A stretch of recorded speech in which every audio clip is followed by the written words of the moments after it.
So on a movie like A Child's Voice, where do you spend the most money? Well, cast, crew, and all the logistics, the locations, the food, and equipment, and insurance, and all that. And it all, like, it goes into the personnel. It's all the below the line and above, but not for us. I mean, it's a labor of love on that point. Our stuff is not to pay ourselves. That's just me.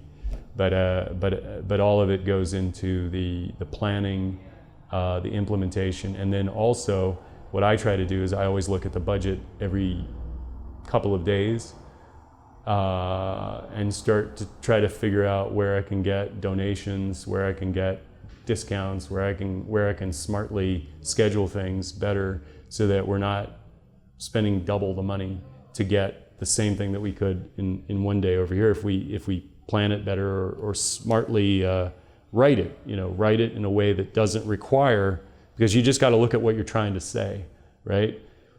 What are you trying to say with this scene, with each scene? Do we really need to stretch it out, or can we consolidate it here and maybe combine some things? So it's a team effort between me and Edgar, but mine is always to try to find things that are reducing costs and overhead every single time.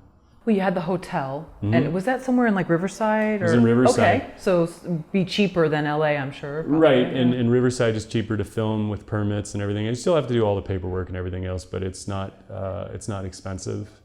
It's gone up a little bit in the last couple of years because they have more filming out there now. But the county of Riverside is fantastic. Those two women that run it, they're fantastic. As long as they're there, I think they'll do really, really well. City of Riverside is independent of that, but the county of Riverside opens you up to so many other things. They have location services that they'll help you with. We went to 7 or 8 different motels in different groups, and I drove out there and I lobbied all of them. What's that like? Sorry. Huh? What's that like? Oh, it's difficult. You're going to meet a lot of people that don't care, but some people, when you talk to them and just tell them what you're doing and what it's about, and the realities of what you're dealing with. I'm dealing with a crew of 8 people. I've got this many actors coming in. I need this kind of room. Can you help us out? We had help. We would not have been able to make the film without taking out more money and away from something else potentially where I might have to raise some later if it wasn't for that manager at that particular hotel who gave us a discount because he was personally invested in that issue. And you never know how things are going to come, but that came from a relationship from his brother who knew the person who had endorsed our previous film in a letter of writing. It just so happened that he knew who he was, told these guys, yeah, whatever they're doing, if they're backed by this guy, you help them out, whatever you can. But it was who he was, the owner, and the heart that he had for this issue. I mean, he came all the way up from Riverside with his family and his mother and father to the premiere.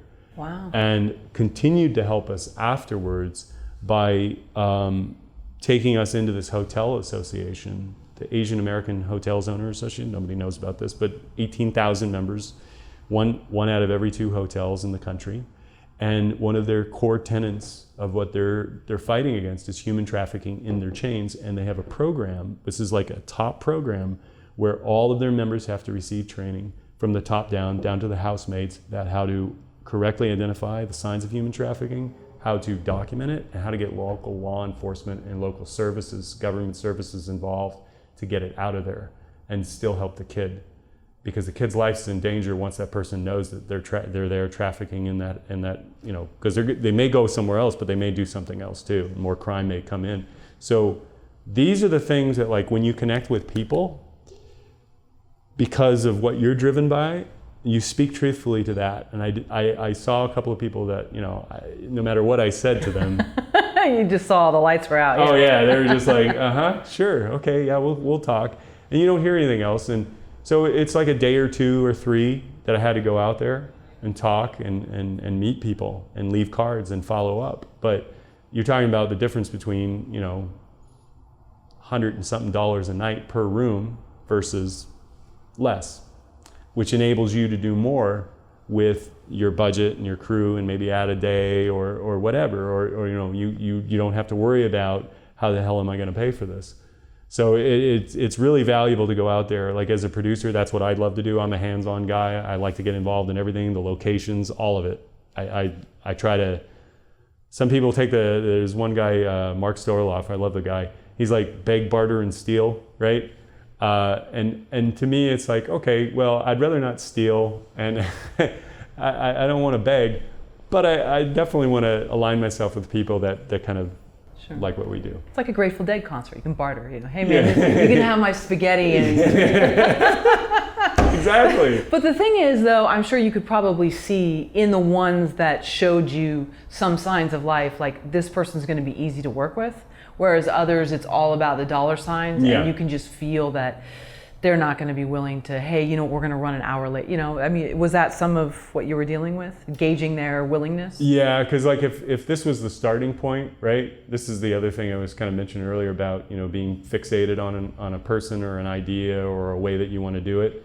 You just have to adapt and go, that's not who they are, and just and save yourself the trouble, because anything after that, you're going to have to be asking them for permission to do all sorts of things. And what you want to do is not to hide it from them, but you want a partner.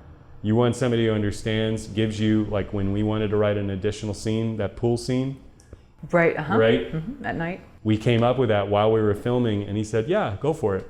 Oh, cool. Yeah, we didn't have to sit there and negotiate, something with them. They were just like, yeah, you guys do whatever you need to do. They loved us. They loved seeing the film. We brought them into the room. We let them, watch the film. Of course, they get bored after like 20 minutes because that's how everybody does. Oh, it's like, this is it. Yeah, this is it. But making them a part of it and showing appreciation.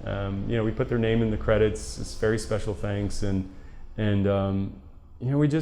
it's just as a gesture. And so if you put a gesture out there and someone gives you a gesture back, it may not be everything that you want or envision for your movie, but work with those people, because they're going to be there for you when things don't go right, the way you planned it.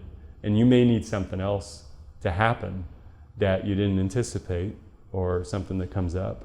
And they were just so giving to us. It was really a great thing.